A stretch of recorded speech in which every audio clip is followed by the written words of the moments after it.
Graffiti working করতেছি mainly মানে present করার জন্য যে এই কয়দিনে আন্দোলনে কি হয়েছে না হয়েছে, কে কোথায় কিভাবে মারা গেল, কার সাথে কি হইলো, মেইনলি এইটাই প্রেজেন্ট করার জন্য আমরা গ্রাফিতি ওয়ার্কিং এর মাধ্যমে জিনিসটা তুলে ধরার চেষ্টা করতেছি।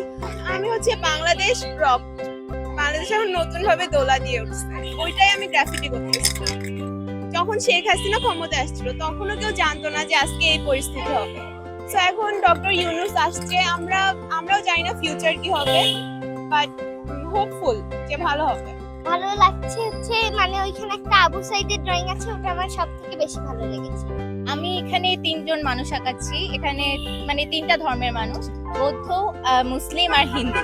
আমরা আন্দোলনের সময় আমরা কিন্তু সব বাঙালিরা মিলেই আন্দোলনটা করছি, অনেক ধর্মের মানুষরা ছিল। তো দেখা গেছে আন্দোলন শেষে অনেক হিন্দু সম্প্রদায়ের মানুষদের উপর অত্যাচার করতেছে অনেকেই। তো আমরা চাচ্ছিলাম আর কি সবার মধ্যে ভ্রাতৃত্ব বোধটা জায়গায় রাখতে এবং মানে সবার উপকারে আসতে, সবার সাহায্যে এগিয়ে আসতে। সাধারণ জনগণ এই তো আমাদের মনোবল বাড়াচ্ছে, আমাদের সাথে আছে।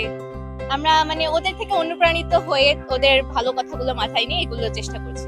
আমরা এর মাঝখানে দেখতে পারলাম যে আন্দোলনের সময় হচ্ছে হিন্দুদের উপর অনেক অত্যাচার হচ্ছে, মন্দির ভাঙা হচ্ছে, তারা শান্তিভাবে থাকতে পারছে না, তাই আমরা ওটার প্রতিবাদ স্বরূপ এই মানে এক একজন এক এক ধরনের কালার দিয়ে করতেছে, তো ওয়াটারপ্রুফ কালার হলে থাকবে, না হলে থাকবে না।